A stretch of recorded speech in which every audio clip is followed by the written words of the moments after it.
Hey, happy Friday, everyone. So I'm just going to keep rolling and continue my coverage of Junji Ito Maniac, Japanese Tales of the Macabre, which again is available to stream right now on Netflix. And today I'm talking about episodes 4, 5, and 6. And as luck would have it, all of those episodes are twofers. Like there's two stories in each episode. So we've got a big whopping 6 stories to talk about here. First off, in episode 4, we have 4x4 walls. This one starts off strong and it's got some very creepy imagery of a young boy carrying nails in his teeth and pulling nails out of his teeth. It feels like it's going to be amazing, but then it just evolves into essentially the boy with the nails in his teeth fucking with his older brother and just basically being a pain in the ass. Other than the fact that some of the pranks are vaguely supernatural and a little bit surreal, there's really nothing else to it. This is basically just like problem child Junji Ito edition. The central kid in this one honestly just kind of feels like a leftover idea from that siblings episode that kicked the whole series off. And just like that story, this one is more or less forgettable despite all the nails in the teeth. And also in this episode, we have a story called Sandman'S Lair, and I love this story one hell of a lot more. It's a vaguely Elm Street inspired story.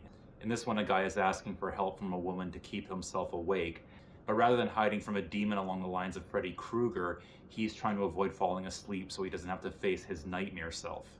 And the way that the nightmare twin manifests himself is very simple, but also very grotesque and putrid, and perversely inspired in all the ways you would want a Junji Ito story to be.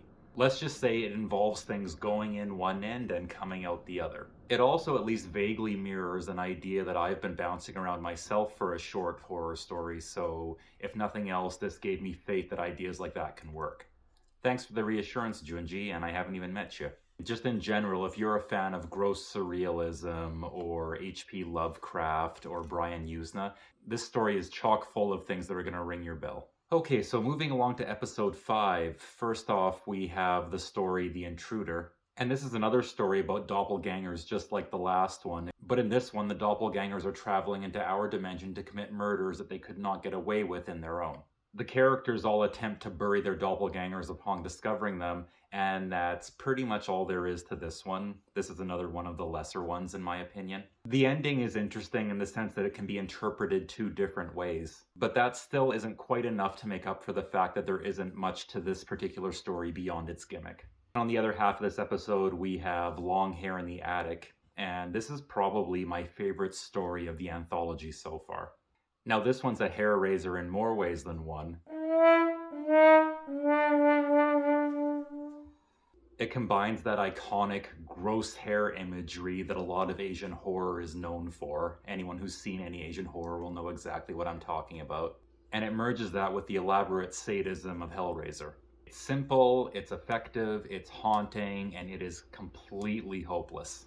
And there's a recurring motif involving a very simple sound effect of grinding teeth that is going to haunt me and stay in my brain for a long time, I think.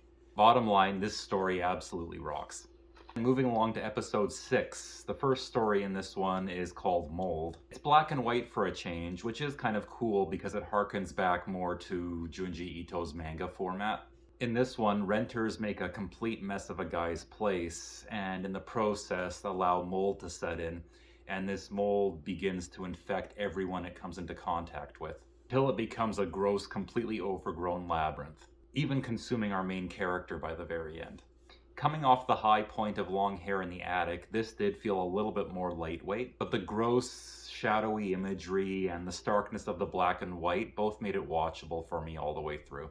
And last off in this episode and this installment, we have Library Vision. This one is about a young man named Goro who, just like his father, becomes obsessed with the family library, obsessed with maintaining it, and obsessed with memorizing all the texts that the library contains. And in particular, he's obsessed with the books that were made important to him through his mother and father. And the way that these family spirits influence him, manipulate him, haunt him, and eventually bring him to a complete and utter breakdown is all done in a very interesting and intelligent way, even if it feels unusually tame for a Junji Ito story. In structure and theme, this one actually reminded me a lot of an M. Night Shyamalan story. And I feel like I should add I'm referring to M. Night Shyamalan on a good day rather than a bad one. but it's still enjoyable even if it lacks a little punch. Definitely some reoccurring themes of doppelgangers and family and conduits throughout these 3 episodes, which could just be coincidence, but it still made them nice to view in one sitting. It felt like there was a common thread to all of them. Even the lesser episodes in this 3 didn't do anything to waste my time the way that that first episode did. So overall, the quality control is on the ascendant at this point. Anyway, happy Friday once again. I hope you all have an awesome weekend, and I will be back with another 3 episodes very soon. Have a great day.